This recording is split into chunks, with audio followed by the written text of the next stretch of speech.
Oh, hello. What's up? Hello, do you have some time? Um, how much time? Not. I don't know how long it will take. Maybe it will be like three sentences. Okay, go. What's up? So, I watched the debate I told you, Biden-Trump thing, Yeah. and um, I think we're doomed. But other than that, I also kind of like wanted to ask a question, which I did to on Twitter and to my friends who are Mm-hmm. Americans and stuff. And I think you're the only man fit for the job. So can you explain to me why we have this like Gerontophilia heaven, like two old 8-year-old fighting for power in the United States, the most powerful, important country on earth that all many things depend on? Like why? Why there is no one else? Nobody could explain. Like why Um, Biden? there's a my political history and understanding of the United States is not the best, at least in terms of what it could be. If I had to guess, I would say that there's kind of like I would say there's probably like two very broad reasons. Um, two very broad reasons. I would say the first is that Barack Obama didn't do a good job at building infrastructure in DC for up and coming political people. And the Democratic Party didn't really have much after Obama to look forward to. And that's on the Democratic side. And then on the Republican side, Mm-hmm. there's this movie called, or not movie, there's this movement called the Tea Party that slowly started to rot the Republican Party on the inside out. And then that evolved into like the Freedom Caucus and the MAGA people. I think it can probably trace its roots back to there. All of this is around like the 2000 to 2008 uh, time period. Yes, Wait, no, no, no. I Wait, get hold on. I'm that. sorry. I just mind fucked Oh, myself. it's 2008 to 2016. Wait, what the fuck were Obama's years? I'm losing my mind. Obama, president. don't lose your mind. Yeah, I'm losing We my need brain. some minds, okay? No, it was 2008 to 2016, Uh, right? Not 2000 to 2008. That was, yeah, okay. 16 was Trump, I think, eh? Yes, yeah. Sorry, my brain is falling on Yeah. my head. Um, so because of that, after Obama, the Democrats ran Hillary, which probably wasn't the best because she has so much baggage and she's been Mm-hmm. attacked by Republicans for so long. Um, and then the Republicans, because they've like Republicans have always tried to flirt. They try to live in two worlds where they generally back like large American business, hawkish foreign policy, like big patriotism and all of that. Like that's generally what Republicans stood for. But they played this very dangerous game of skirting kind of like this radical populist ideology that kind of says that like the country is dog shit, everything is failing and horrible, and nobody can be fucking Mm-hmm. trusted except for. And I think that playing these games for a long time basically delivered them Trump. So you have Trump in office now for 4 years, and then with him, it completely accelerates the spiraling of conservatives outside of reality. And then on the Democratic side, you just, for whatever reason, I've heard a lot of people point to Obama and his lack of like developing leadership between anybody else. You just have nobody new or promising that's coming up in the Democratic Party. So when the primaries roll around, your choices on the Democratic side, you just don't have very many leaders that people are looking towards that can really unite the party. And then you get Biden, who comes out, and people remember Barack Obama, and they're like, okay, well, we know Biden. Mm-hmm. He's been in the Senate for a long time. He doesn't have any like crazy scandals or anything, and we have like favorable views of him because of his 10 years VP under Obama, and that's basically who people end up voting for. And then the Republicans still had Trump, obviously, so that's how you get Biden. And now that you're in the second term, I mean, like in the United States, you typically always back your incumbent. You would never primary your incumbent. You would never, it would just it's like an unprecedented thing. But obviously with Biden, you've got a guy who's like very, very, very, very, very old. So you've kind of like fucked yourself in that you're in like a area where, well, fuck, this was the candidate that was delivered to us from the primaries, 4 years ago, and we're still stuck with him, and he's still getting older, and that's kind of basically where you're at. Yeah. That's the best explanation. Like, literally, I'm on like hundreds that I got. So Okay. that's good. But also, there is another thing I just wanted to mention is what I brought to people, and I didn't get any good answer to it. So I ask you because you're the last hope, okay? But point is that I kind of many people brought up that younger people do not vote, things like that. But it's not unique to United States. That Like a lot it's of people. Wait, say applicable that last thing to again. Sorry. That. that a lot of people say that essentially younger people just don't vote. Oh, yeah. Historically, they that's just not don't in the unique. US. It's not a US thing exclusively. Like in most Western countries, younger people also don't vote. So, for example, in Ukraine, it's not United States, completely different country, but there was like this thing that younger people of my age didn't vote for Poroshenko, didn't vote between like Yanukovych, Tymoshenko, whatever, right? All of it didn't vote at all, okay? Because they were like, who cares? Like old school oligarch, same fucking thing. Nobody cares. Nothing will change, right? So this sort of dejected attitude. But then, out of nowhere, okay, a new person gets elevated.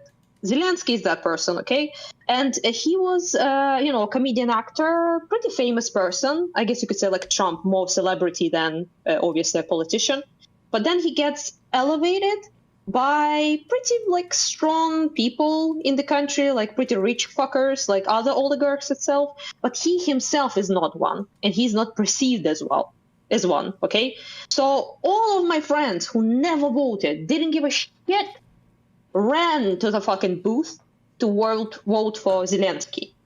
Sure. So my question is, why the fuck didn't Democrats do that? So Trump came to power. So he was if there I for had 4 to years. if I had to guess, I think that populists tend to be a bit more exciting for younger people. My guess is, without knowing too much about Ukrainian domestic politics, my guess is Zelensky is probably somewhat of a populist, but it's probably a bit more, but it's probably a bit more justified because populists generally rally around support by saying that so much of the country is fucked.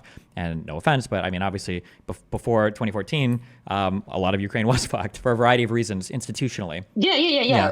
Like he was talking about the anti-corruption shit, like dropping oligarchs. So, but in the United States, shit like that. we had one populist candidate was Donald Trump. The populist candidate on the Democrat side was Bernie Sanders. But Bernie Sanders didn't make it through the nomination, and younger people would have probably been more energized to vote for Bernie than they would have for Biden because Bernie was the populist candidate, and Biden is not a populist.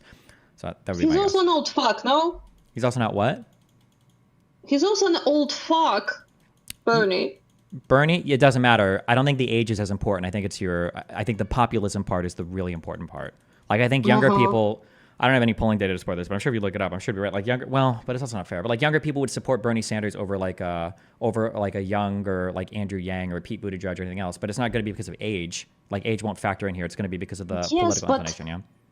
Also, like the elevation bit, I think, like making the person very prominent, everyone knows the person, everyone knows the name, everyone's talking about it, and I just can't understand why when Trump was a thing for 4 years, okay, the main guy will be Biden, right?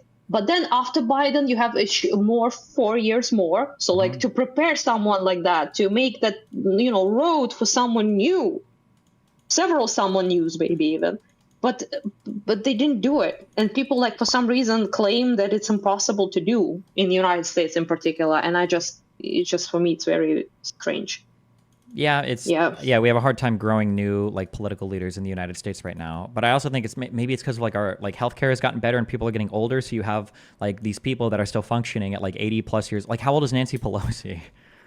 You've got so many. God. Yeah, you've got so many big. He's also a dinosaur. Yeah. I didn't think about it. Yeah, like if you want an actual dinosaur, was it a senator or was it a congressman? Who was the lady that actually like had like a stroke and they were wheeling her around the fucking Capitol building? Who am I thinking of? Do you guys know what I'm talking about? No Feinstein? way. Do you know who Feinstein was? So I shouldn't laugh. I'm sorry, that's mean. Yeah, I think she died at 90 years old. Okay, they like literally like she's like Stephen Hawking her way around the Capitol building, like barely alive. Yeah, I don't know. What the fuck is this zombie apocalypse you have there? Like, it's ridiculous. Like, I mean, no offense to older people, but many people like were saying like Biden's okay, he's doing fine. People never actually interacted with 8-year-olds. Okay, they probably don't like hang out with their grandparents or don't really like know many older people, because if they did, they knew that their cognitive abilities are shit. Yeah, I mean they declined, but again, you've already made like a mini deal with the devil when Biden won the last election. You can't. The idea of like primarying your incumbent is just such a scary, crazy thing. It's just Oh. unprecedented politically. Like you're kind of stuck running your incumbent. And in America, like our old people just basically run themselves into the ground. We've got our highest court that makes really important decisions about how our core law functions in the United States, the Supreme Court. We lost a judge, Ruth Bader Ginsburg, who was also like fucking 90 years old because she stayed until she died, and that was why the Republicans got another conservative on the court. Yeah, our old people they stay around a long fucking time in the United States. It's like wild. Yeah, I don't know why. It's like you have some Sicilian mafia there. Like I don't know. It's just the people stay there and nobody new appears, and they like hold on to power until they fucking went out as I don't know commie dictators with their flippers on, and just die of old age. It's so strange. Like if it was some sort of country that nobody gave a shit about, that would be one thing. Okay, no offense to anyone else, but it's fucking US, and in this time of when like World War III is on the fucking brink, like the biggest war in Europe is going on, China is threatening Taiwan, like we need not Biden, okay? Well, we listen. need something else. I mean, no. I mean, the time for that was in 2020, but for whatever reason, the Democratic Party couldn't produce any candidate that they could support as much as they could for Obama. I mean, really, right? Because that's where I think most of Biden's reputation basically comes from. So, wait, hold on one second. Give me 15 seconds. Hello, everyone. Oh, I dropped my headphone. What the fuck is it? Yeah. Well, hello. I hope you're less depressed than me.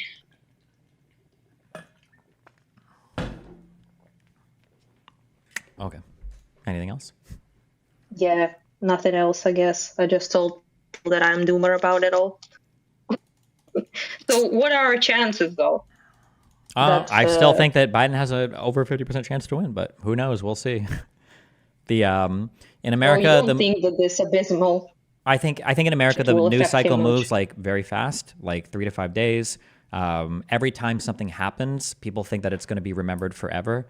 This is true in personal lives as well when it comes to streamers. Like whenever they get caught up in some big drama, they think it's going to be forever. But news cycles move in 3 to 5 days. Like there are people saying that like the Afghanistan thing was going to be the defining thing, and I don't like barely anybody even fucking remembers it anymore unless somebody like brings it up in a debate. I don't hear you.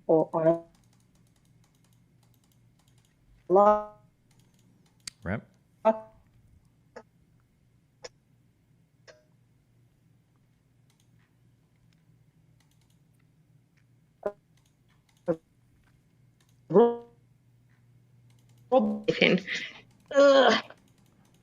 Hello? The connection dropped. You were like robot. Oh, well, what was the last Can thing you I hear me said? now? You said about that people forget shit faster than it seems, and then it started, to log off. Wait, I'm sorry, repeat that one more time. Still, you said that people won't really remember it as long as it seems. Yeah, like I feel like news cycles in the thing. US, like for politics, is like literally fucking 3 to 5 days. Like if Biden has a good performance next time, then I think people's minds would get rewritten from this. If he has another bad performance, then people will like remember that. Will he though? Or I don't know. I mean, sometimes the speeches are good, sometimes they're bad. It's like a fucking it's a gamble every time he goes up on stage. What? I feel like speech is different because it's like pre-written, And, sure, but like I think his performance on that, it seems. when he did the Howard Stern show, people were saying that his performance there was really good. I didn't see that. So yeah, I don't know. It's hard to say. Who knows? I mean, the brother was like catching flies with his mouth like this. So yeah, his facial expressions were pretty goofy. He looked pretty surprised to be up there sometimes. Goofy is one way to put it. Yeah, well, I don't know. Like, at least I'm happy that you're not like super doomer about the fact that he like 100% will lose or some shit. And yeah, what the fuck will happen if he falls over and dies though? Like, it's possible. Everything about these elections are like pretty unprecedented, so it's hard to say. Who knows? But I think that the things that are energizing voters, like a lot of it comes from dislike of Trump, and a lot of it comes from things like abortion. And these issues are still there. Yeah, that's what I said on Twitter. Yeah. I thought like people not really voting for Biden; they're more like voting anti-Trump and because they Supreme Court stuff. Yeah, because they support like Democrat politics more than they want like unhinged Republican shit, and that seems like. So the only worry would be that like if Biden's like cognitive decline becomes so evidenced in like more performances, or people remember this one enough that they just kind of like depresses the turnout. Like people just are like, oh fuck it, I'm not going to bother voting because whatever I think about Trump, that's like what I gonna, worry. Yeah, that would be the thing. So yeah. I mean, do you think people who are like sort of like in the middle, have they been swayed by this? Do you think in the opposite direction because they were like, well, Biden is kind of like senile, but Trump is kind of like a convicted villain or some shit. I don't know, like like something they don't like about him, okay? And they're like, I'm not sure, like which one is worse, okay? And then they watch this shit and they're like, it's really hard to it's really hard to figure out like what I don't know when people say they're in the middle. I don't know what that means.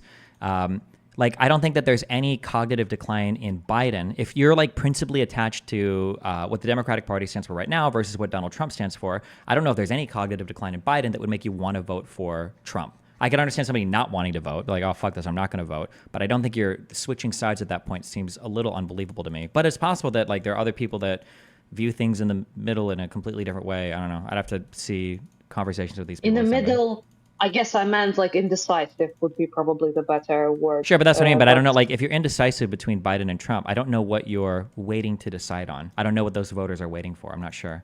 I don't know the answer. I don't mean that like I don't know. I legitimately don't know the answer. Maybe these are people who only care about issues relating to I don't know, like taxes or something, and they're not sure who will do what, so they're just waiting to see who will do whatever about inflation or whatever. Like maybe those voters exist. It's possible. I don't know. Yeah, but if they don't vote because they feel like, oh, this one is senile, this one is like a failed, I don't know, convicted, has multiple convictions, and it's like weird as shit. And they're just like, it's a circus show, which it is, to be honest. And they'll be like, I don't want to vote at all. Will that hurt? Because Trump fans will definitely vote for him. Maybe, yeah. The only thing that's hard to measure is how much Trump fans, like the people that are supporting Trump the loudest will always be supporting Trump. And some of these convictions will like move people that are in his center towards supporting him even more, but it's hard to say if he's losing people on the outside. So it's hard to say. Yeah, well, thank you anyhow. You rejuvenated me slightly. Well, I mean, it's still going to be a slugfest. Like, who knows? Like, we'll see, yeah. Well, at least it's not like as doomer as some people make it, because many people like, that's it, we're donezo. That's like, people in Ukraine were like, oh my God, like because, quite a lot of things depend on it, like our survival, maybe. I mean, so, I think a lot of people are very like recent, like whatever happened last sticks in people's minds a lot. And it's hard not to get lost in that. But I mean, you'll see in a week or two, like where things settle out. It's hard to say. Who knows? Yeah, I'm not sure I can survive another debate like this, though. So yeah, well, we'll see what happens. I don't do well with cringe. Like I don't like feel how it's called in English. I'm not sure. When you feel like embarrassed, but not for yourself. How it's called for another person. When you kind of like catch embarrassment from other person. Like when you're cringing, or. I'm not sure. Like sometimes like shit happens and you're not the one doing the cringy thing, but you get like embarrassment because it's not you, but you're embarrassed for another person. There's like this word in English for it, but I forgot whatever. Well, there's a word in German that we use in English called, I think, no. There's a word called Schadenfreude, but that's not really it. Yeah, that's different. Yeah. Anyhow, but I forgot. Whatever. We have secondhand embarrassment, but I don't know what the word. If there's another one. That's secondhand embarrassment. That's what I wanted. Okay. Thank you, anyone. Someone who said it probably in the chat or something. Don't we also use like cringe to mean that now? Can't you say? Can you say it again? Can't you say cringe for that? Like, oof! I just saw that guy like fuck up really hard. I'm cringing. Isn't that like secondhand embarrassment? Isn't maybe that what? You can. Maybe you can, but I mean, it's not like. We use maybe cringe a little bit differently. That's possible. Yeah, so I'm not like sure, but it both applies anyhow. I just got stuck on the word trying to remember it. So anyhow, point is that I don't do well with that. So some people enjoy that shit. I just cannot. Like it's just horrible for me. I just feel like horrible listening to that shit. I can't laugh at all. I'm just like, oh no, this sort of thing. So yeah. Well, that's how I felt. Good luck to us all. Well, anyhow. Yeah. Unironically, yeah. This is not the time for this sort of shit, to be honest. Don't lose your hegemony, guys, just because you have two old farts, okay? It's not the way to go. Like, empires usually fall because they lose wars, or like some sort of like unhinged revolution happens, but is that really this true is for not the large way to go. empires? I feel like they start to disintegrate over time. I feel like it's not because they lose a massive war. Or some people will say... It factors in, yeah. Yeah, sure, I think it factors in. Ottomans, for example. Yeah, but like even Ottomans the Ottomans, definitely- that was the example I was thinking of. Like for the Ottoman Empire, like World War I kind of led to the dissolution, but like there were so many structural problems that were like preceding that kind of like, yeah. True. Yeah. You can't say like which one, 100% did it. In Russian Empire, there was like a bunch of shit obviously going on, like poverty, lacking in technology, incredible difference between rich people, aristocrats, and the serfs and everyone. Like a lot of things piled up, obviously, that led to the revolution that happened, not just communism and all that shit. But it's more epic, okay, than just two farts, okay. Yeah, and disinformation online. Yeah. That's not epic at all. Yeah. Well, anyhow, thank you. I appreciate the talk. And yeah. Have fun. Bye-bye. Bye. Bye. Okay.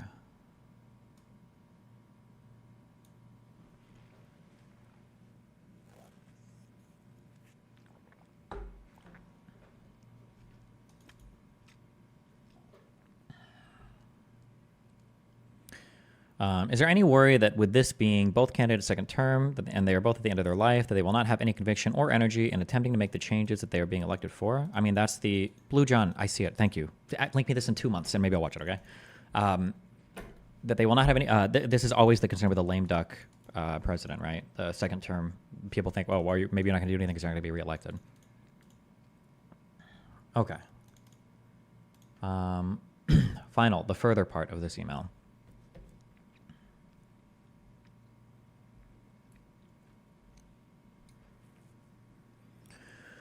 Further, this is the simplest section, but also the one you use the least. Oh, wait, we did this. Why does this analysis matter?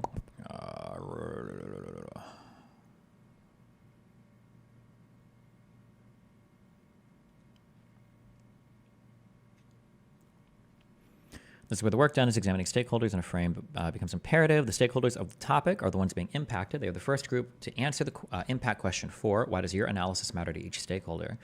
The second group is the audience, much more difficult because of the diversity and lack of predictability of most audiences, but there are arenas where treating the audience as a stakeholder is relevant, i.e. a talk at a college or a U.S. domestic issue.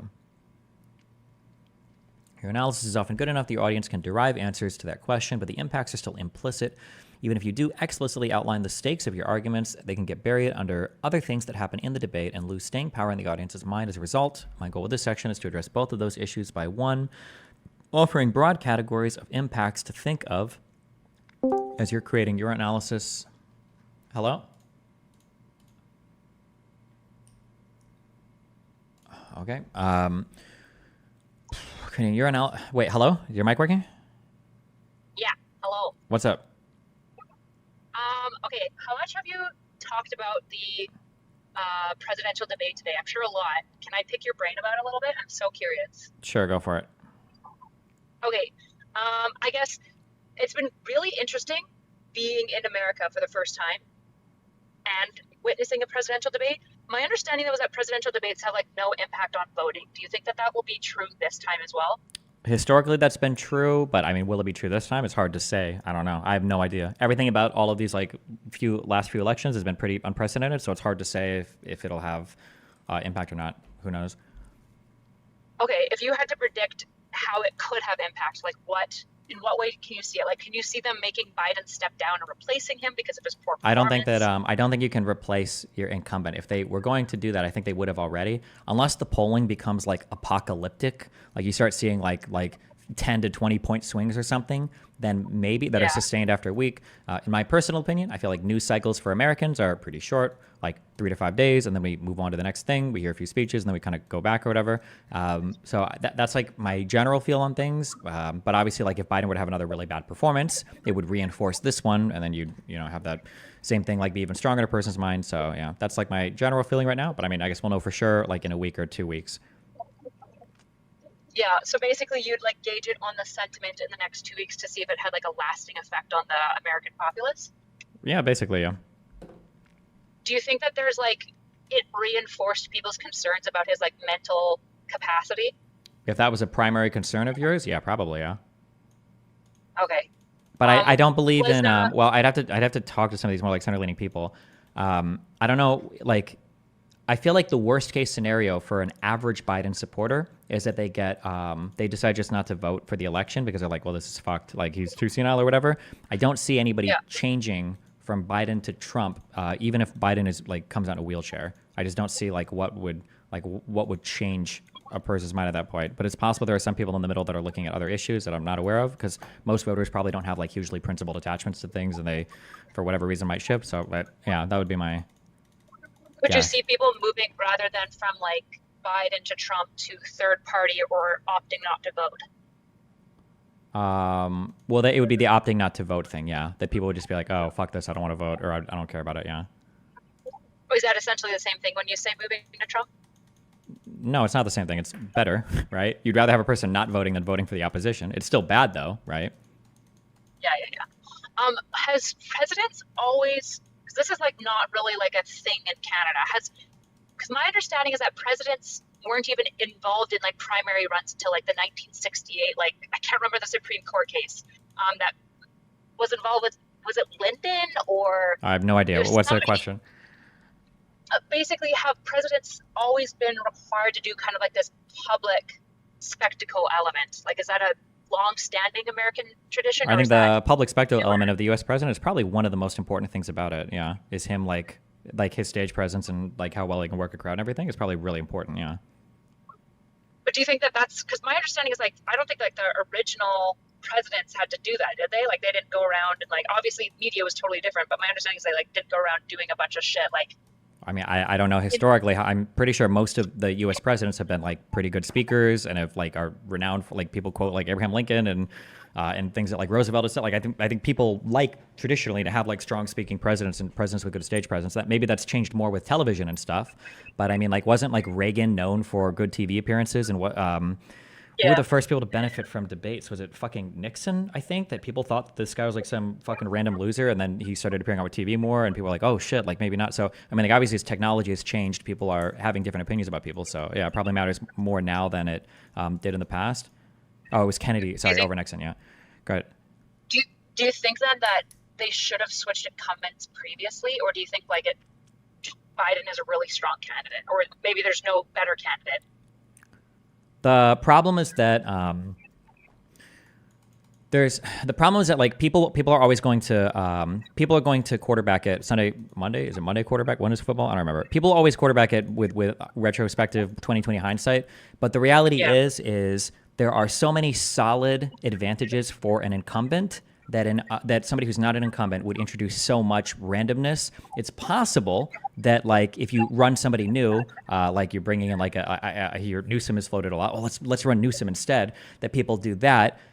Like there's a world where maybe the excitement around him is better and he's a better debater and blah, blah, blah. And people are like, oh, cool, it was a good idea. There's a lot of worlds where it's like, oh my God, like nobody knew anything about Newsom's record. Oh my God, nobody knew anything about California. Holy shit, here's all these issues that have popped up in different cities in California. Oh my God, Kamala Harris actually made this statement about Newsom before. Now there's like infighting and all of a sudden people are like, why the fuck? Donald Trump had the second most votes of any president in all the history of the United States. The only one who had more was Biden, and Biden beat him once. Why wouldn't you just run him again? Like that's what people would be saying right now if we'd run a different person and they weren't performing as well. So people will always have like the perfect hindsight answer. The reality is that there is a solid answer, or there's a solid reason why incumbents are preferred. And those are big advantages that you want to capitalize on. Now, could Biden end up declining too much and it didn't matter? That's possible too. But I mean, like you've got your known knowns and then your known unknowns and then your unknown unknowns. And I would say that it's like it's an unknown unknown, what it would be like to run a candidate against an incumbent or have the incumbent step down. Like, I don't think anybody's ever done that in U.S. history. I'm not aware of that. Yeah. Okay, so it'd be so like precedent setting because it's running against. Is this the first time in history that an incumbent, like somebody who's been a president, is now running again after losing a presidential election? Like, is it Trump's position or is he the first? Against the same person, I think it's the second time. Okay. And then at that time, I'm assuming the incumbent was obviously there. This is with like Cleveland or something? I don't even remember. I don't know. But like the political situation has changed like so much. It's hard to make those historical comparisons. Right. So historical precedent just like doesn't super hold up well. So the benefits of an incumbent is a known, like it's a known. Yeah, like they're like people like Newsom. You just got good. Somebody in chat just brought up a really good suggestion. If you were in the U.S. and everybody will deny it now because people are liars to themselves before all else. Everybody was saying a while ago that Cuomo, holy shit, Cuomo's a really good guy. He's a sick speaker, great stage presence, so awesome. Like New York, oh my god, like Cuomo. And this guy got fucking destroyed. His political legacy is non-existent now afterwards because of the sexual harassment allegations that came out and everything after that. Like this guy is going on podcasts that are smaller than bridges after his like political self-destruction. So yeah, and that's an example of like everybody would have said like, oh yeah, this is the guy. So who knows if something like that is in Newsom's closet? That's again another reason why you like your incumbent running is because you know that like all that Oppo research and all that shit is out of the way. There are no more surprises unless he falls over and dies.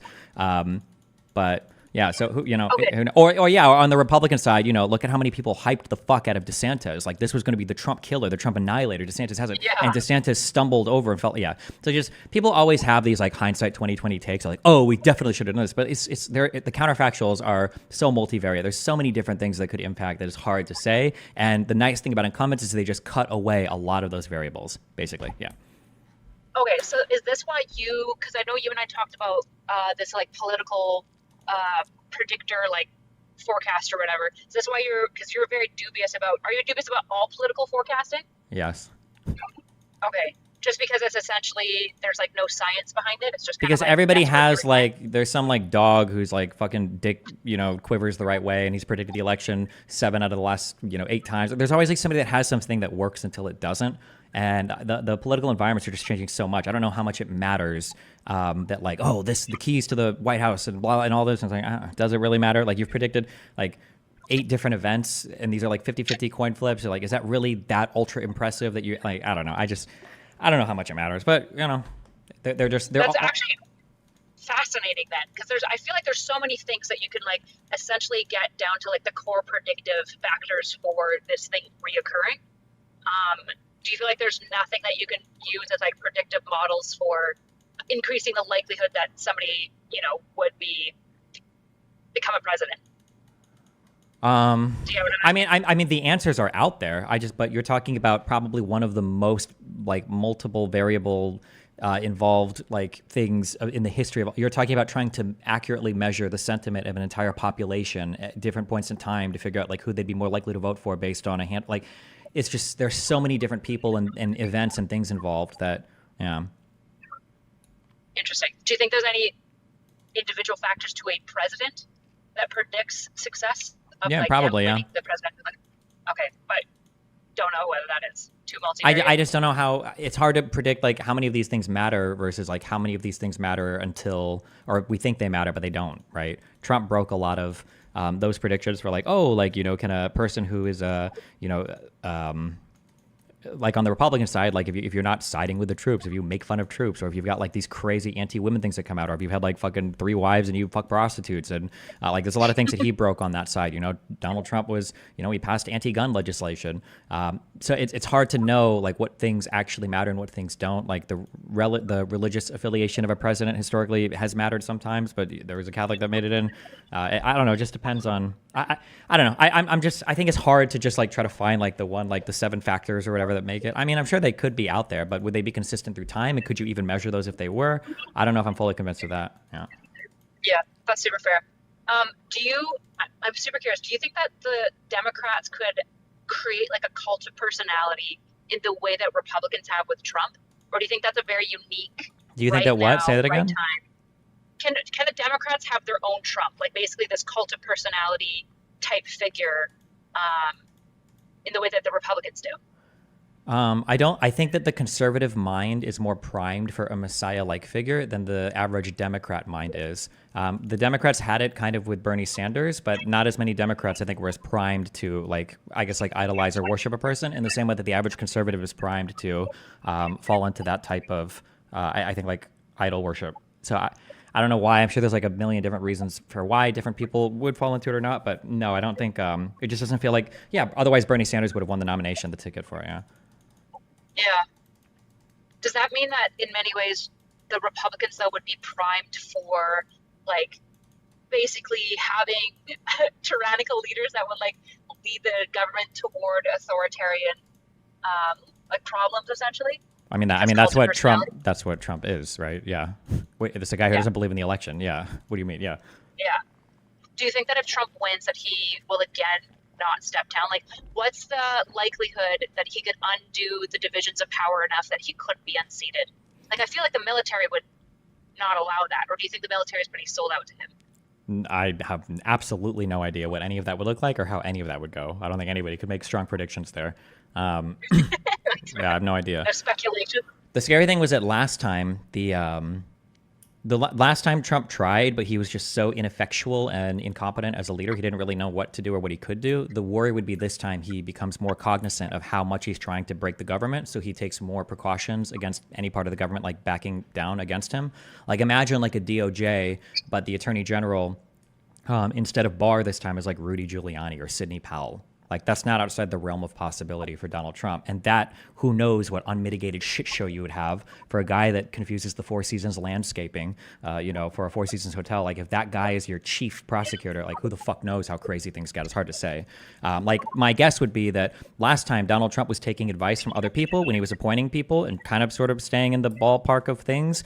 But like, remember, conservatives have no principles when it comes to defending government.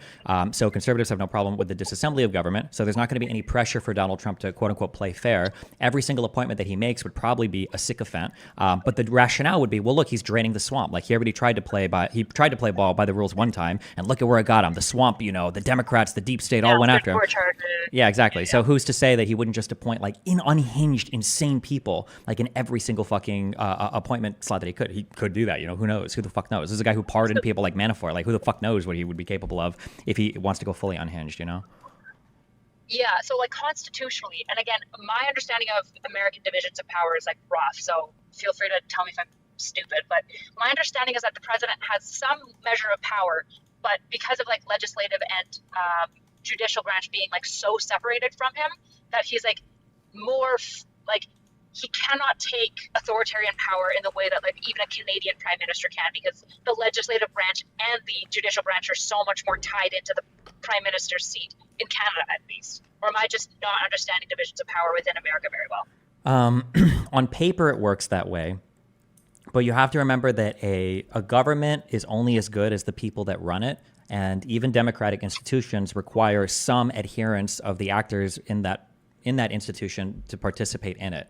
So like theoretically, we have a whole election system that should work in a particular way. But on January 6th, like Trump tested that as hard as possible and tried to essentially overwrite the election in a way that you shouldn't be able to. But if a few more people would have been willing to go along with it, maybe you could have. Like if Mike Pence was fully bought into the Donald Trump scheme, it's possible that we have a crisis on January 6th where we actually don't know who the president is, that he does like toss the votes of some states and just rewrites them to something different. That's possible if like one person there was different, if Mike Pence was just one different person. So who the fuck knows? Yeah, so institutionally, like we have a lot of safeguards, and Donald Trump tested them last time, but he was very stupid and ineffectual, and he still is, but he might be more cognizant of this time. It's like, okay, well, I have to like not pull any punches. We need to go real hard against this or that. Like I'm going to explicitly ask a vice president rather than playing stupid word games like, oh, will you support me and doing everything for America? He might ask, like, listen, if I need to fight against the entire American political system, I need you to be by my side and have my back on everything. He might look for people that would give him yeses to those kinds of questions. And yeah, people like before, the people that were involved in Trump's government, point. Like people like Mike Pence, I think genuinely like see themselves as Americans, and I think they genuinely love America. I don't think Donald Trump does. I think that he's very self-driven, he's very egotistical, very narcissistic, and he sees the country as a way to further his own ends. And I think a lot of his fans start to see the country that way as well. So if you sacrifice America for Trump's America, that's like a worthwhile sacrifice in their mind. That's just like a very scary world, I think, like democracy ending. But, you know, who knows? I mean, yeah, I don't know.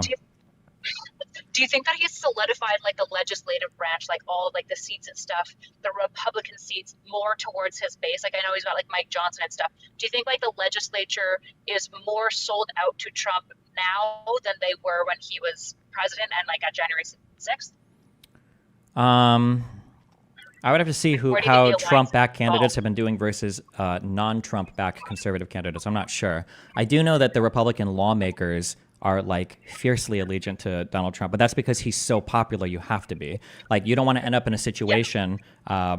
Was it McCain's daughter where like where if you don't have Trump's back, you know, Trump basically says fuck you, and now you're like fucked in your election. So as long as Trump's popularity with the Republican Party remains high, and it is very high, then if you're a Republican lawmaker, you kind of have to have Trump's back on everything. Otherwise, you're just going to get primaried and kicked out. Oh, Cheney, I'm sorry. Right. Which is like creates that like concerning of like, are the people that are getting elected in though literally bought out to Trump and then would side with him if he tried to do something essentially anti-electoral, or are they LARPing as pro-Trump so that they can get their seats, but they wouldn't be anti-electoral?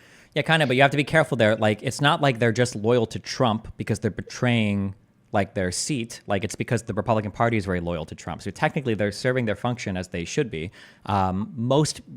If you're a supporter of Donald Trump, you don't really support like the American project or the country of America, or at least the institutions of America. You don't really support anything about the United States. So for Donald Trump to do un-American things is technically him like just following the will of his constituents. It's not like he's secretive about anything he wants to do. It's not like he's secretive about how he's running the government. Like, it's all out there in the open, and they still support him. So technically, Donald Trump would just be fulfilling the mandate given to him by the people, which, I mean, in a democracy could happen. Yeah. Okay, yeah, no, that's a really good, like, kind of force check. Do you think that his constituents were pro his anti-gun legislation, or do they think they just overlook it though? Some people were really upset about it. I know in Georgia they were mad about it. I think other people, I don't know how much they talk about it, or if they make excuses, or if they, I don't see it brought up that much. Okay.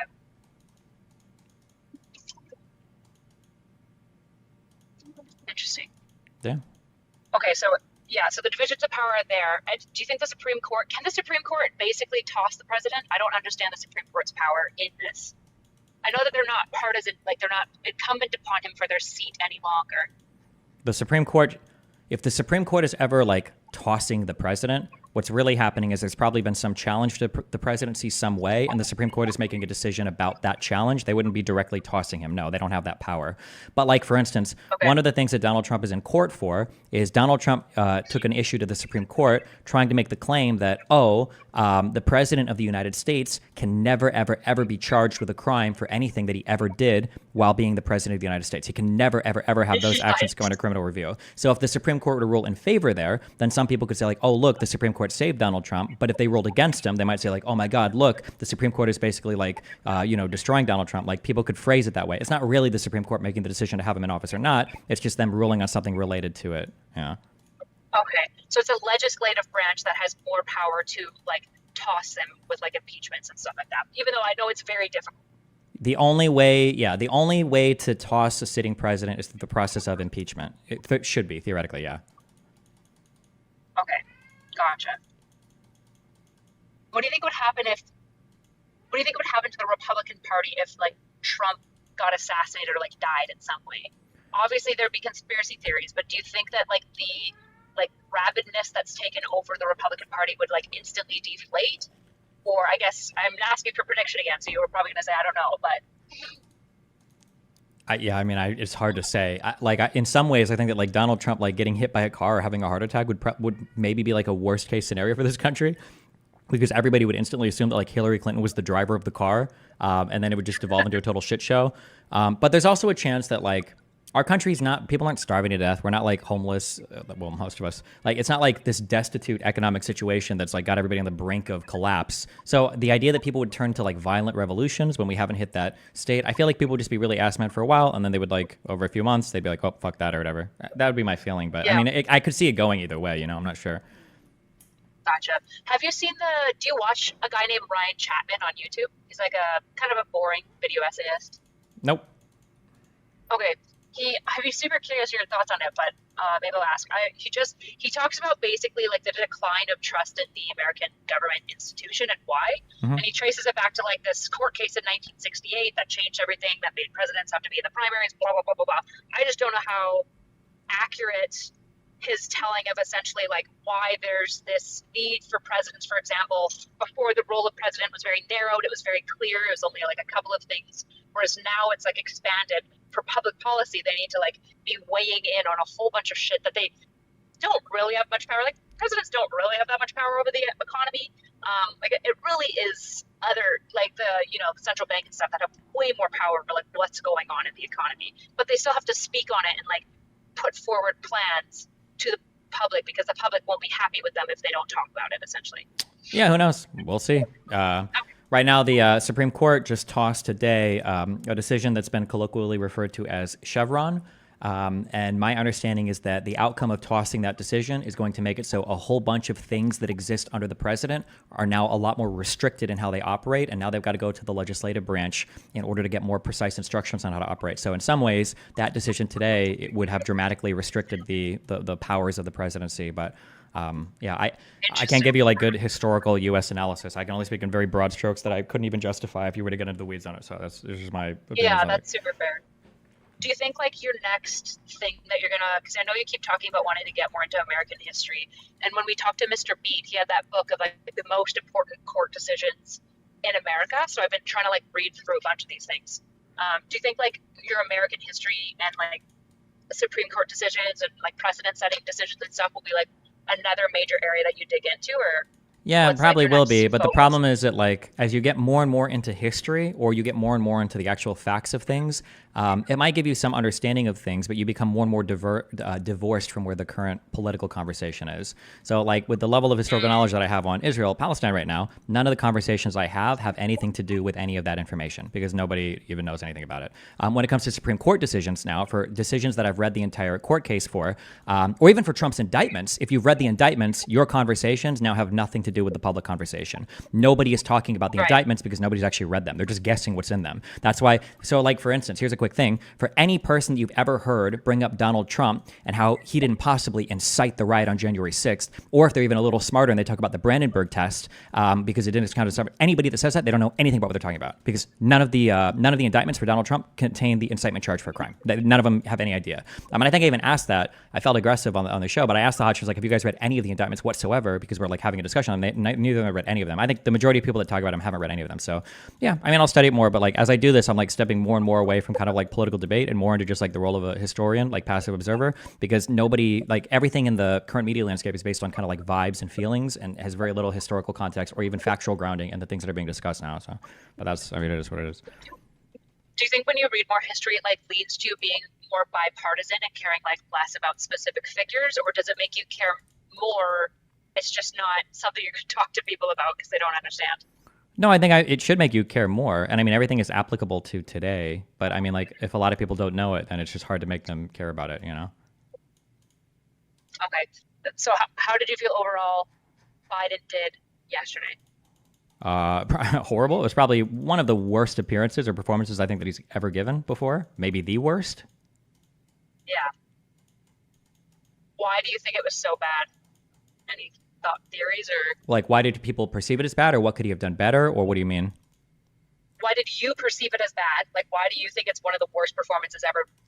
Why for him? Like, why the fuck was he so bad on such? Because I think that any public appearance for Biden right now is just a test of his like mental like faculty. So when he's having these debates, he just needs to try to look good in terms of mental faculty. Like rattling off like stats and numbers and justifications and arguments, like nobody gives a fuck about that. Like he just needs to like he should have just stood there and said like, oh, Trump, like where's your wife? oh, Trump, you're the convicted felon guy that said that we shouldn't vote for people who are under FBI investigation, right? Oh, like he should have just repeated that like the entire fucking time and just had Trump like, you know, flabbergasted and getting roasted. Because that's all Trump did. He just lied about fucking everything and didn't answer a single fucking question. It's like that, so Biden should have just been like hammering like shit like that over and over and over again. That's it, you know? Yeah. Okay. Oh, I'll be up tonight. Did you see my message about giving me like an hour so we can just figure out all the Patreon stuff and the Bridges stuff super quick? No, where is that? Oh, yeah, I see it. Yeah, I got it. Yep. You're going to be in town tonight. Yeah, okay. Yeah, we can do it tonight. Yep. Okay, bye. Bye.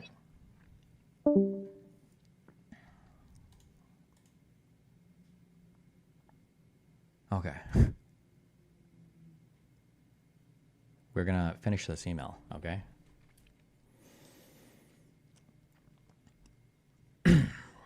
Categories of impact. Anything can be an impact as long as you think it's effective at convincing an audience why the rest of the analysis matters. However, impacts usually fall into these categories: improvements, regression, stagnation, numbers and lives, and or strategy, risk minimization, economic, political, military, etc.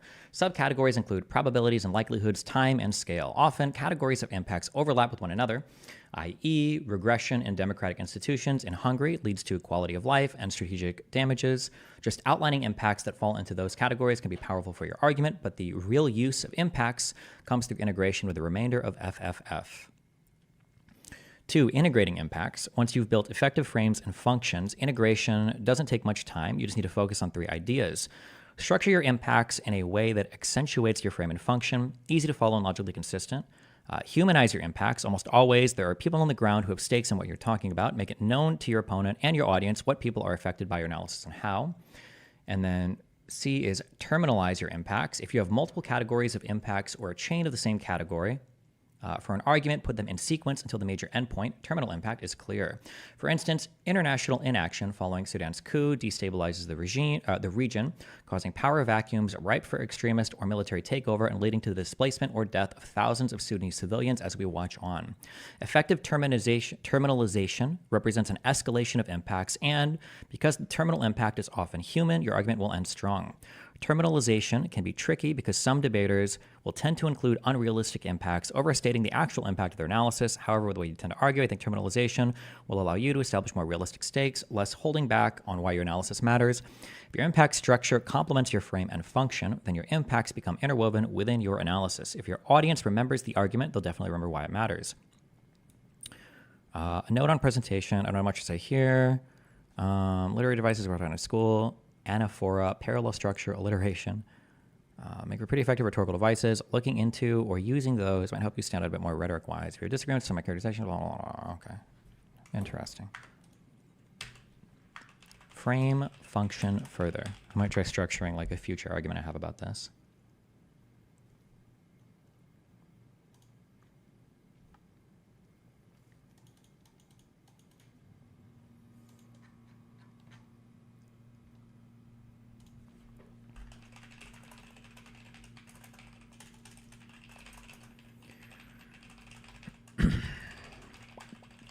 All right. Boom, boom.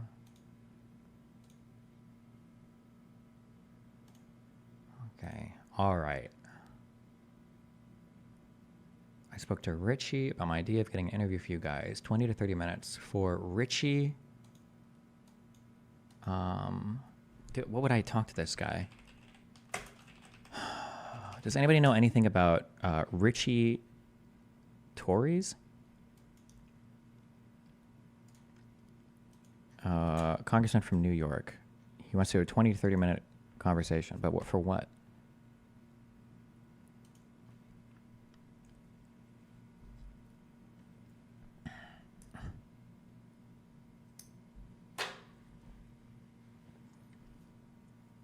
Super Zionist, one of the most pro-Israel congresspeople in the Democratic Party. Oh, shit. Did somebody say based?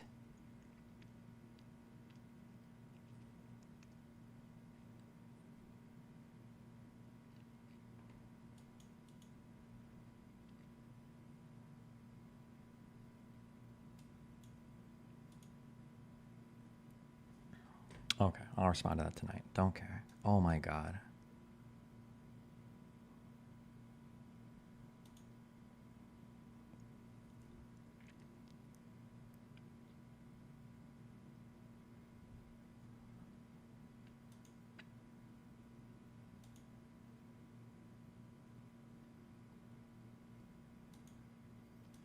What are these two things I open? What's this? We good, bro. Do it around here.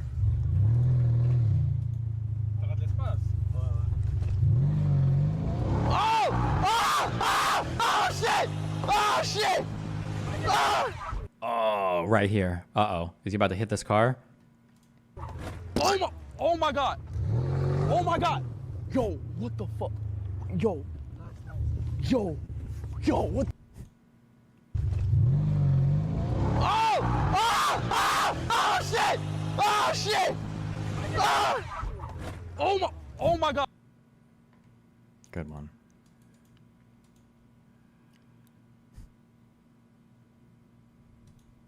Who would your ideal candidate be, or ideal president be? Me. I want to be president. Somebody linked me this yesterday. He talks about your tribal thing. Oh, this is another name for it. Segmentary opposition. The author of that book uses this too. Well, listen to this for 2 minutes. Because of how they interact. With groups interacting, what you get is what anthropologists call segmentary opposition. How do you know which two groups are going to be together and which are going to be opposed? We're looking for clean sides. As George Bush said, you're with us or against us. That's the Pashtun-Uratagic. We're with you or against you, but first tell us what the problem is. In one problem, I am your staunch ally. In another problem, I am your enemy. So before we can decide, we have to look at what the problem is. Afghan groups tend to coalesce when confronted by outsiders. They show a huge amount of solidarity. When the outsiders go, they go back to remembering the old disputes they had with each other.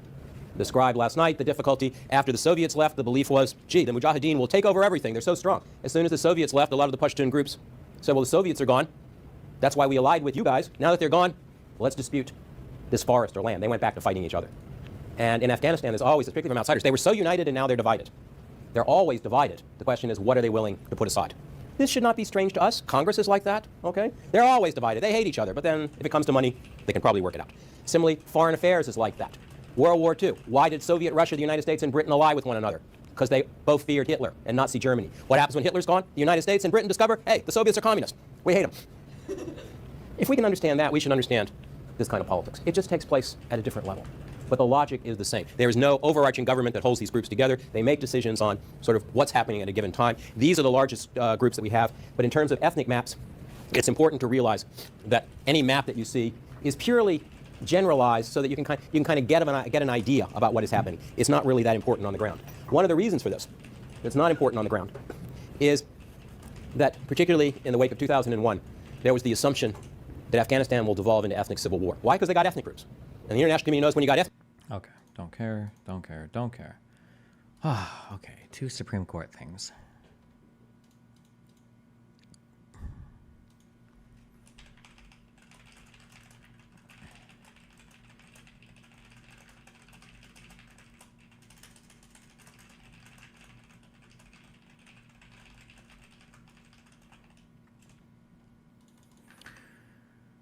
Feared buck. What is that? I don't care about the all the child predator shit. I just super don't give a fuck. Just Chris Hansen did it. Okay, we got that. Time for a self-defense review. Oh, is that what this is?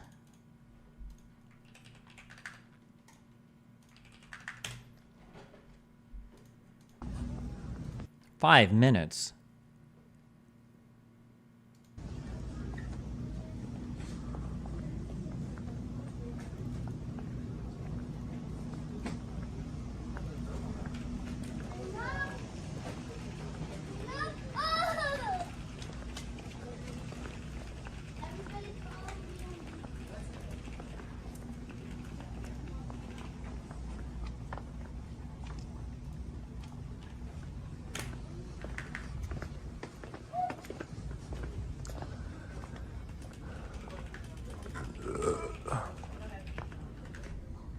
What all do we need for the office, bro? So we got the calculator.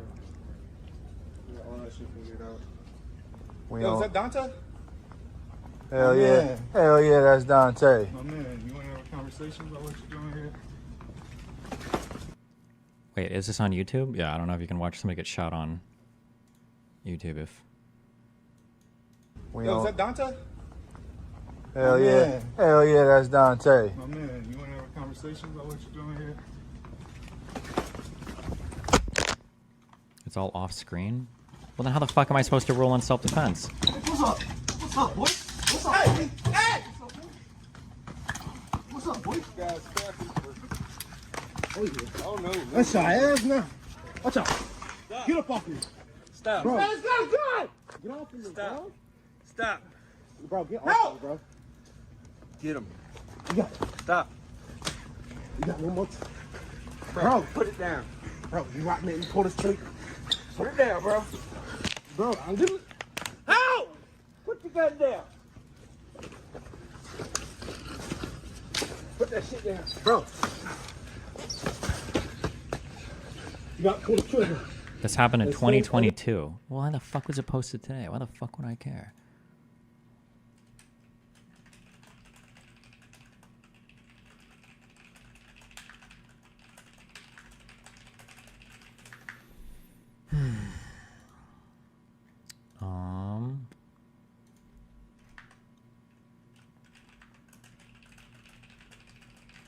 If Jen can run, can't you at least run for a congressman? But I wonder if you'd want to. You wouldn't be able to stream for 9 hours, but it could help get context and watch. The money in being like working in politics is so non-existent. Fuck that.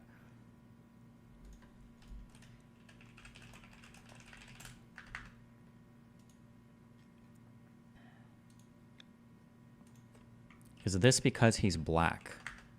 Wait, what?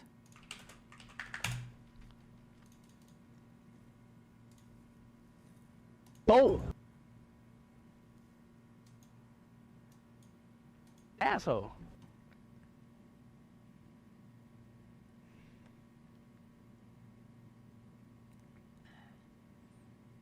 Yes, that's a Nazi for sure. It's like Probably anybody that walks up like dressed in a super casual outfit, like with cameras and, you know, just like hanging out, people think you're YouTube or whatever, probably wouldn't take you very seriously as a buyer.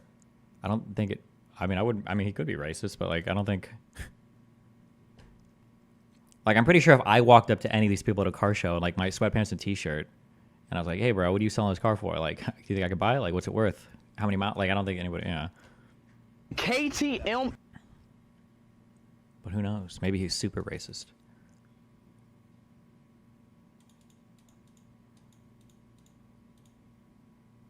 Germans don't like cameras in their face. They are very private due to the Berlin Wall stuff. Is that true? What? What is the Berlin Wall stuff?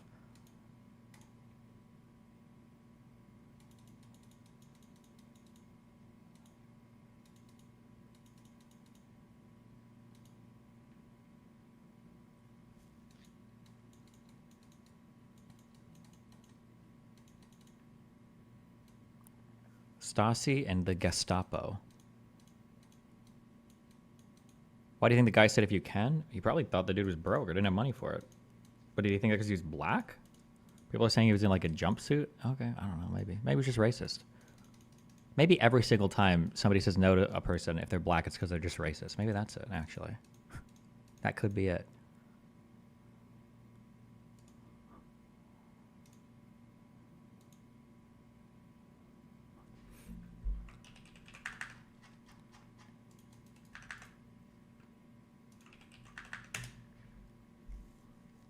First of all, I don't respect any Nepo baby that thinks Twitch streaming is a job. And mind you, I want the audience to... Okay, whatever the white balance is on this camera, okay, turn it the fuck... Let's see, if somebody's too orange, if you turn the white balance down, is that making everything brighter? Like more cold? And if you turn the white... I don't know which way you would turn it, but the white balance needs to be adjusted on this camera, okay? There's no reason why a person should look this red. Even if he is that red. Jesus. By the way, first of all, I don't respect any Nepo baby that thinks Twitch streaming is a job. And mind you, I want the audience to know, this guy, Hassan, has said in the past that America deserved 9/11. So don't even talk, don't even open your mouth. Don't even open your mouth. You don't have no reason to talk. Vinny, just shut up. I'm a big just fan do me a of favor you. and shut up. I'm respectfully. a big fan of you. And, okay, and but hold on. I'm a hold big on. fan Don't of you, so I don't want you bro, to die. I feel like you your say heart pressure 9/11, is going up. You're turning. You're turning red, Vinny. Somebody like you to say America deserved 9/11. Jesus. Bro, yeah. Somebody needs to change something here. This guy's about to explode. 11 Hassan, you shouldn't be on this fucking panel. I'm sorry for my language, Piers. He doesn't belong on your show. That being said, Piers, it'll be a huge Are challenge. you triggered, Vinny? Jesus. Christ.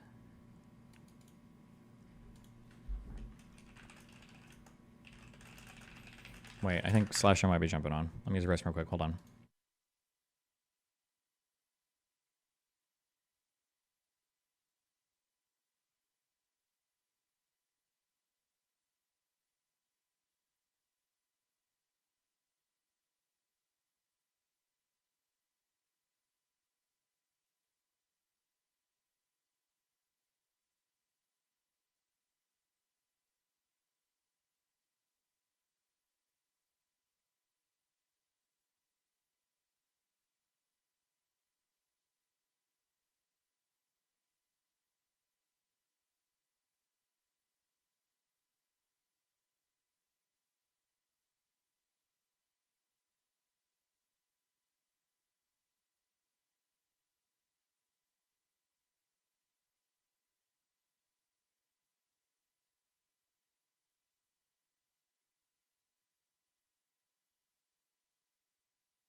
Ooh.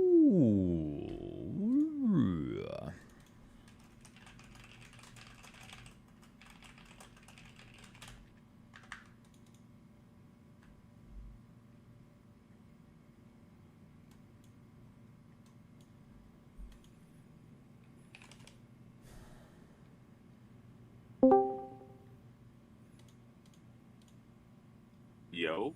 Oh, look who it is. Yo.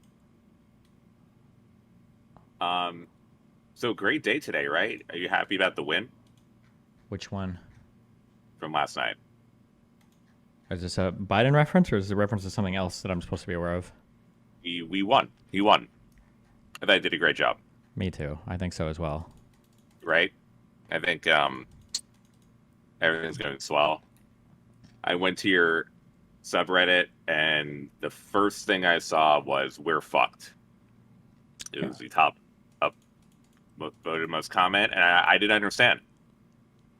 I don't know. A lot of doomerism for no reason, you know? I don't get it. I feel like really showed a great future.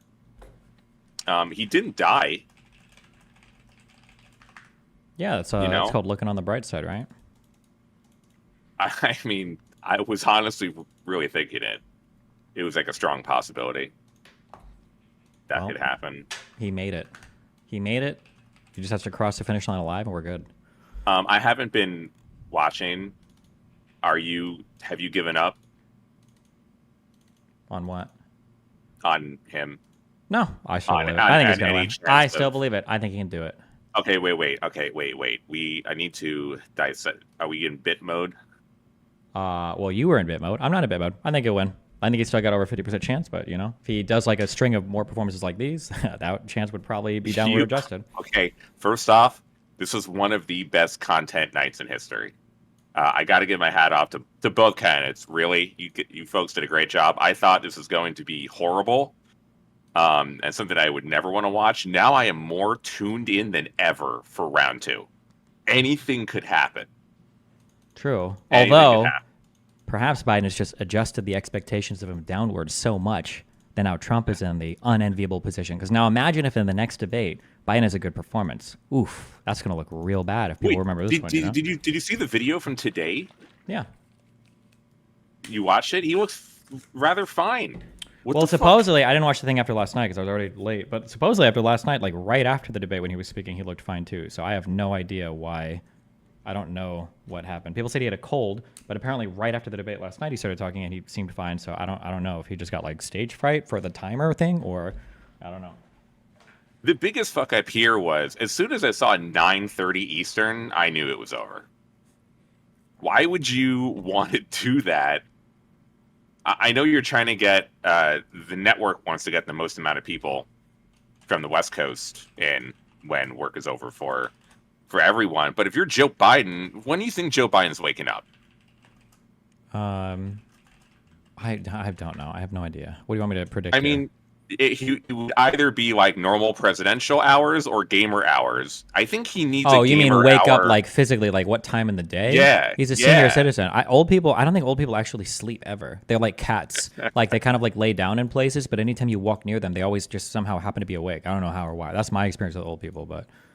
They're waking his old ass probably latest 8, maybe like 7 or 6 is normal. But no, he needs fucking gamer hours. He needs to wake up. If the thing is going to be at 9:30, wake him up at like 3 p.m. Okay. I feel like old people. My experience with old people is old people wake up at like fucking 5 a.m. Yeah, but they don't last till 10 at night. I think they do. They wake up at 5. They'll take like a nap at like noon. They'll like lay down on the couch and watch TV for like an hour, and then they wake up and then they go to sleep at like probably like 9 or 10 o'clock. Yeah. Old people are just weird like that. Don't think that was a good idea. Wait, you cannot be serious. It ended last night. Okay, I guess we'll see as someone who's like and just an observer, and I'd probably vote Biden. And not that nothing matters here. I live in New York City. It doesn't nothing I do affects anything. But like, I don't even remember what the hell was discussed last night, just because I couldn't take my eyes off what was happening and not happening with Biden. And Trump wasn't good either, but it was so bad and so evidently bad, even for normal old lib people in America. I cannot see it just being over. Well, really? You don't think so? I don't, but I mean, I guess we'll see. I don't think this is. I think the only thing that happens at this point is who can depress whose turnout more. Like, does Trump's convictions or does Trump's behavior like turn more people off from voting for him, or does Biden's like gaffes or senility or dementia-addled performances turn more people for voting off for him? And then what's energizing voters on both sides? Like, I think two major motivators for people on the Democratic side are abortion rights, and then kind of like Supreme Court stuff related to that, and hatred for Trump. And Biden's performances don't cut against those two issues that much because, again, even if Biden is barely breathing in the White House, he's still nominating Supreme Court justices who are liberals, if any come up for nomination.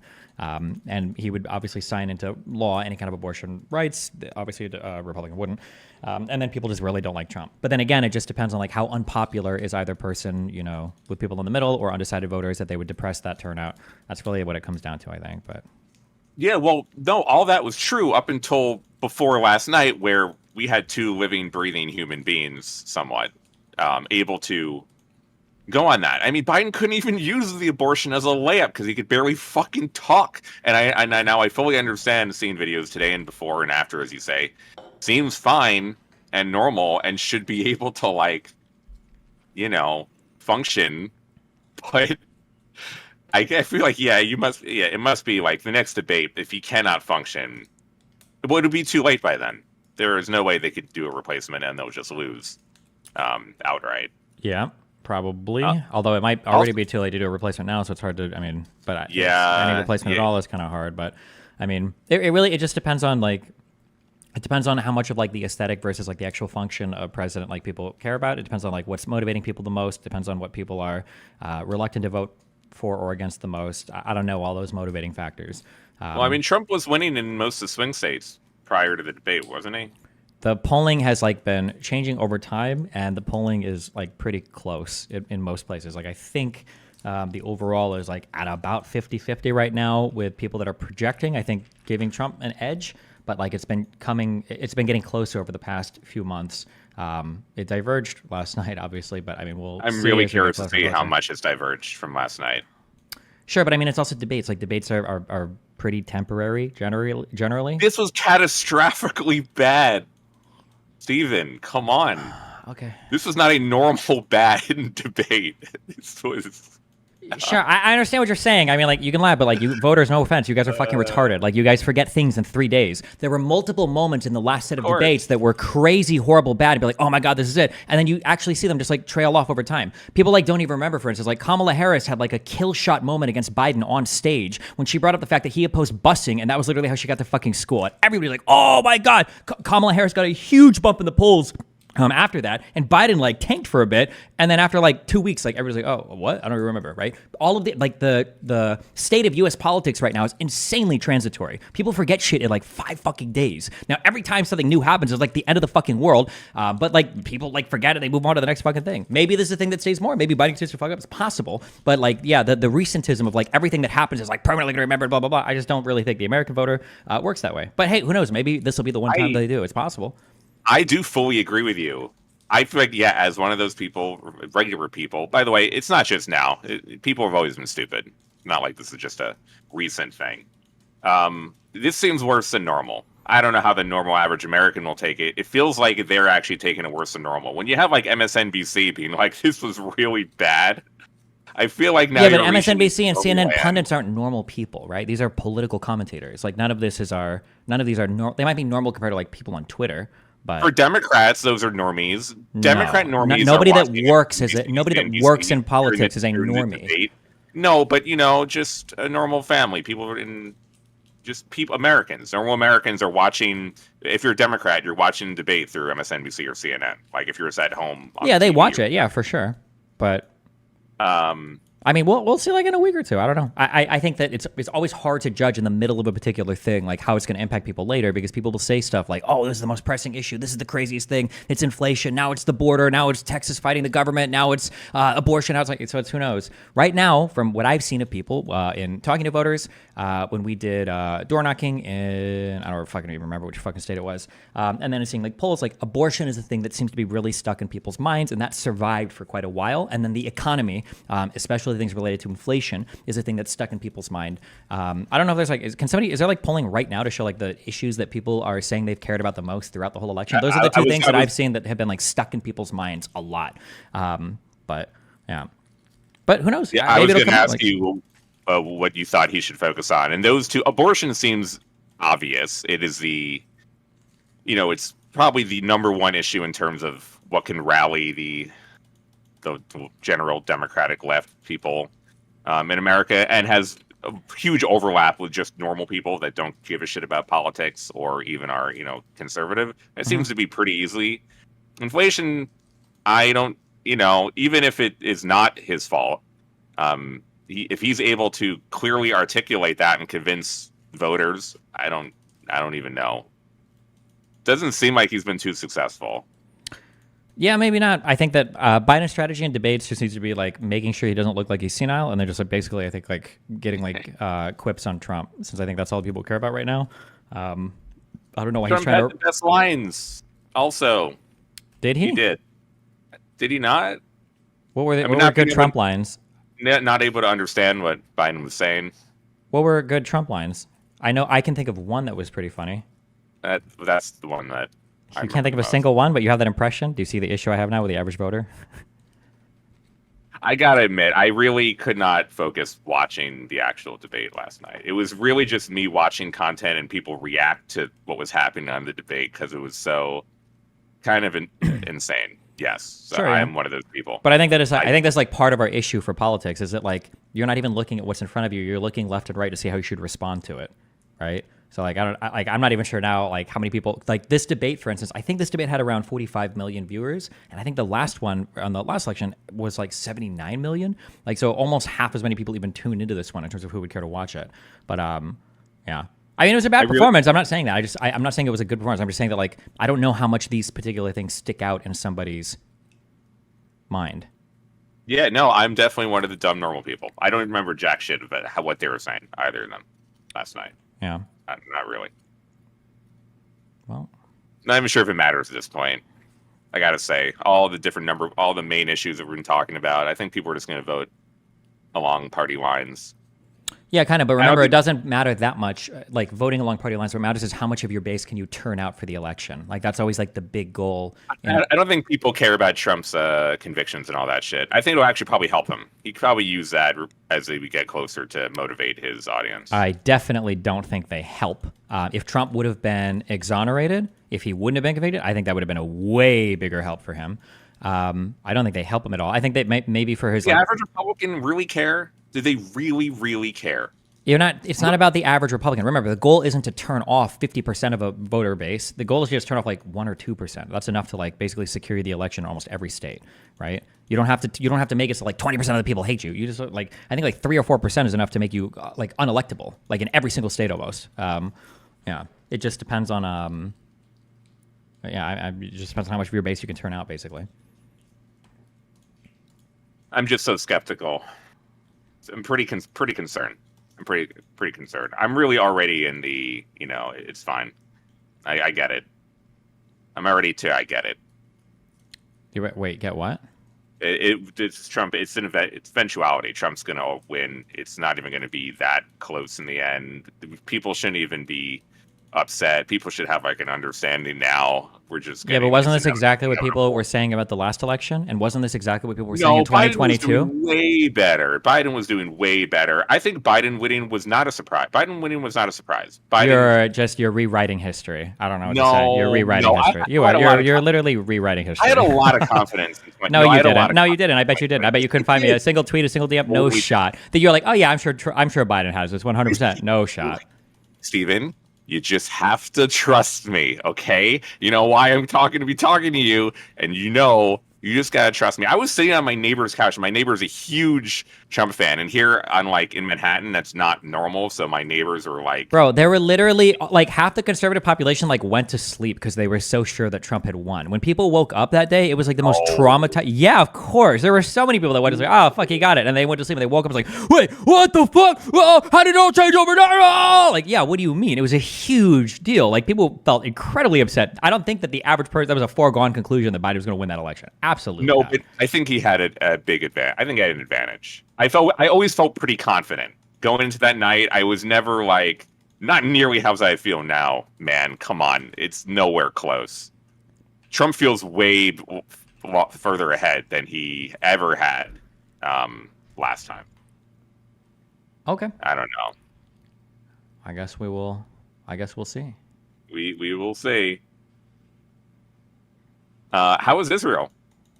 It was fun, initially I didn't really want to go, but then I remembered I need to define every single action in my life as the opposition to Hassan, and Hassan really wouldn't want me to go, so I was like, so I should go, because that's how I live my life, apparently. Mm-hmm. And, decided to go visit it and, do some on-the-ground reading and research to find my Mossad supporters and get my direct alumni payout, and yeah. Yup. Was it good? What, going? No, the payout. It was a nice payout. It was worth it? Worth it for the trip? Yeah, I would say so. Yeah, for sure. Did you feel like now coming back, and I'm sure you didn't really have like a plan, you just want to go and talk to people and stuff. Do you feel any different than you did before on issues, more strongly? Did you change your mind on stuff? No, I think it just gave me more perspective on stuff that Yeah, I mean, like the factual stuff, I already have a pretty good command of most of that. It's not like I learned a bunch of new facts or whatever. It just kind of like flushed out and deepened my understanding of, I guess, kind of like the lived experiences of both sides. Yeah. Now with the lived experiences, that didn't sway your mind No, one like way in or where- the other in terms of, I don't know, how you feel about the overall conflict and the way that you talk about it.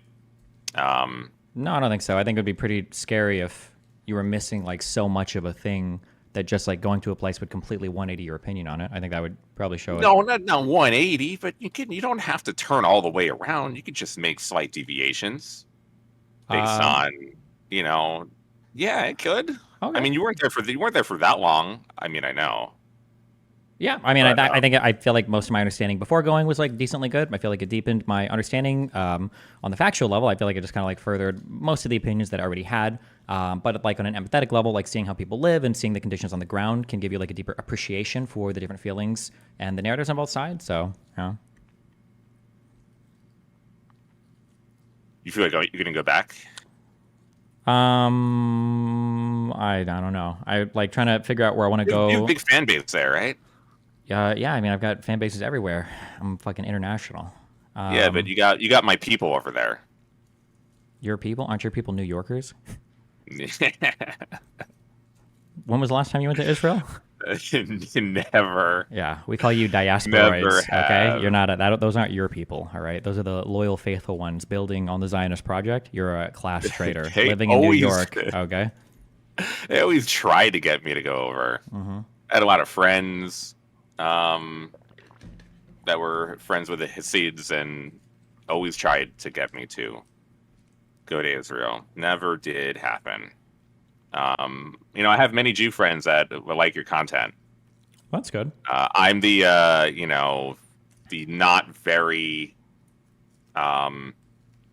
involved, but still rather anti-Israel New York Jew, and my friends are the more based, also New York Jews, but have been to Israel a bunch of times and that know Hebrew really well and participate in Judaism. I'm the fuck up. Okay, I was the only one in my family because all of my mother's brothers technically married non-Jewish women, but they all converted. But if you want to go back through like who's actually your Jew, whatever, your mom has to be the Jew. And you need both parents, but especially your mother. But all of my cousins all had bar mitzvahs and bat mitzvahs and went to temple all the time and had to learn Hebrew. I was the rebel and refused to learn Hebrew and refused to have a bar mitzvah. So I'm the only kid in the entire family not to have a bar mitzvah. But technically, I'm the only real Jew in the family because both my parents are from Jewish lineage.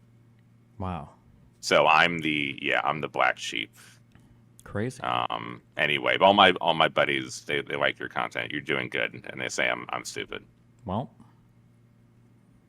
you know, you gotta watch more informed content creators. You know. I do watch your content. I could not watch your 4-hour debate with Noam and the other guys.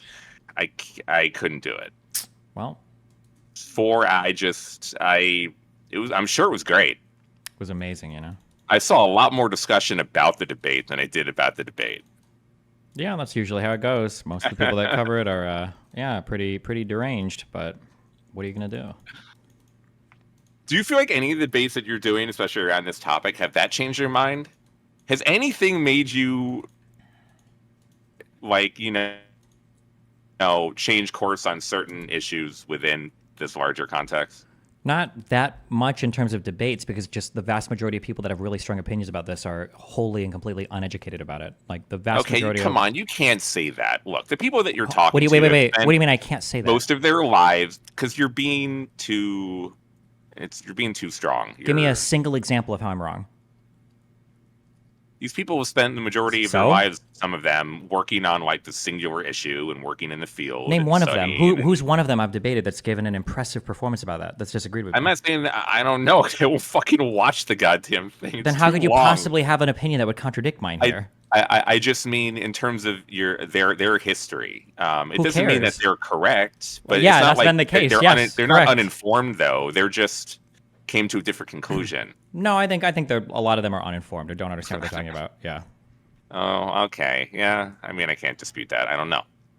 Okay. Well, it sure would be nice if any of these guys that were... There's a reason why all of the strongest... Doesn't it downplay, though, how well your performance is? Wouldn't it be if they know what they're talking about and then you're still coming out looking good, that means you've done better than if they didn't know what they're talking about? Yeah, that would be great if that was the case. But when I'm like arguing with a 40-year scholar, Norm Finkeldick, who doesn't know like how to define genocide, who says he's studied this for 4 decades, I mean, what am I supposed to say? Yeah, it's embarrassing. It's fucking horrible. That was one of the reasons why I said like going to Israel is kind of annoying, because it's like my understanding of an issue, the more I know about it, the more divergent it becomes from mainstream political discourse, because most of the people that talk about these things have very little to no understanding about it. Every major content creator that talks about this, the Hassans and all the lefty dipshits, are fucking retarded. They don't know anything about this issue or anything about international law or anything about the history of the people or anything about like any part of this conflict. Yeah, it's just all like talking points over and over again. But hey, listen, if you disagree with that, then show me one, or find one that is actually brave enough to have a conversation with me. One was brave enough to do it 2 days ago, a PhD guy who'd written a book called Give Them an Argument, and he got absolutely eviscerated. It was embarrassing. So yeah, I don't know. I mean, like people say, oh, I've studied this my whole life. What they really meant is they heard one argument that they found convincing, 20 years ago, and then they've just kind of like repeated it over and over again. They haven't deepened their understanding on anything. Like it's embarrassing. Is there anyone that you thought did a good job lately? Lately, absolutely not. No, fuck no. Nobody? Is there anyone you thought has done a good job maybe since the beginning of... Since the very beginning, there was the one guy that I debated that seemed a little bit more good faith and learned in the mainstream was probably like Mark Lamont Hill, although that was a debate where I was more gentle than not. I don't know if on more pushback, if it would completely and utterly collapse. But that was probably like one of the better ones that I had. But aside... The BET guy? He's been the best one? I'm just looking up like who he is. Yeah, he's had a couple of like meme like news performances. Oh, okay. Yeah. Oh. Yeah, the conversations I've had with like random chatters that have shown up in my community have been infinitely better and more productive, and they seem to demonstrate a greater understanding than the Norm Finkelsteins and the Muin Rabbanis and the random like pro-Pali internet dipshits. It's like not even close. For some reason this doesn't surprise me.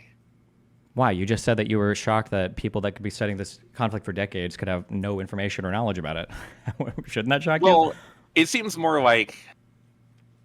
I don't like to discredit people's experiences and like knowledge within a certain field. I mean, look, I've worked most of my life in like esports and gaming, and I can easily, especially in my world, like debate and talk a bunch of people that I feel could definitely not know what the fuck they're talking about. But especially for people that I've known for a long time, I know they've also been in it for decades or whatever. I'm trying really hard not to downplay their, knowledge about stuff.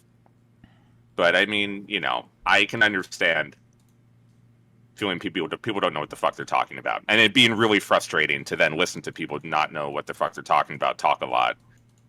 And how that's super annoying. So I hear where you're coming from. I actually don't know how the fuck you do this. I would hate true, but like, weren't you just glazing Hassan, saying that Hassan has been pretty correct on most things, and that I'm like an unhinged person? How can you think that I'm unhinged online? How can you think that I'm unhinged online when Hassan was literally quote tweeting a sitting senator with a picture of a homemade firearm because he didn't like what the person was saying? Okay, I didn't want to. Just so you know, look, I probably shouldn't have started the conversation in general, but I was trying to be fun and nice about it and lighthearted. Okay, and then he started to get pointed at you, and I wasn't there to just fucking... I wasn't trying to fucking talk to him. I don't know. I probably shouldn't have said anything to begin with. Okay, well, just make me feel like you're playing both sides, and then now glaze me when I say that Hassan is one of the stupidest motherfuckers. Of course you were. You're good with him. That I was a crazy unhinged person. That he'd never been unhinged at all. He asked what I was going to go do, and I said I was going to watch the stream. A bunch of and he was like, "Yeah, I'm the best commentator." I was like, "Oh well, I'm also going to probably be watching Thou Who Should Not Be Named." I know we will listen. I know we watched it. We just watched on stream like 4 or 5 hours ago. Okay. Yeah, we did. Yeah, we saw it. Yeah. So I wasn't. So if me bringing that up probably shouldn't have done it, because obviously I knew where he would go, but I wasn't trying to fight with him about you, so I just kind of agreed. Maybe that is wrong of me, and I'm sorry for That's not good enough. I think defending you've said your enough honor. so that if he watches back this clip, now he's gonna mold like crazy and DM you, or yeah, He shouldn't. As I was saying, I was like, look, you two should try to make up. And I was using the example of Richard Lewis, how I've been beefing with him longer than like you or you and Hassan have been beefing. I almost kind of made up with Keemstar this morning, okay? If me and Keemstar could at least have a truce, then you two fuckers can figure this out. That's all I was trying to explain to him, and I was trying to be like, You understand that Hassan is basically like implying I'm like a pedophile, right? How the fuck could I make up? Like, this is a guy that visits brothels in fucking Germany is calling me a pedophile. Like, what? No, I don't think that's ever happening. Okay. I wasn't expecting him to go as strong as he was when I was talking about it. Okay. Yeah. He's like he hates me. He spent like the last like 3 months obsessively talking about my kid, about my divorce, about my fucking personal life, about like anything to avoid actually countering an argument that I've said because he's incapable of doing that.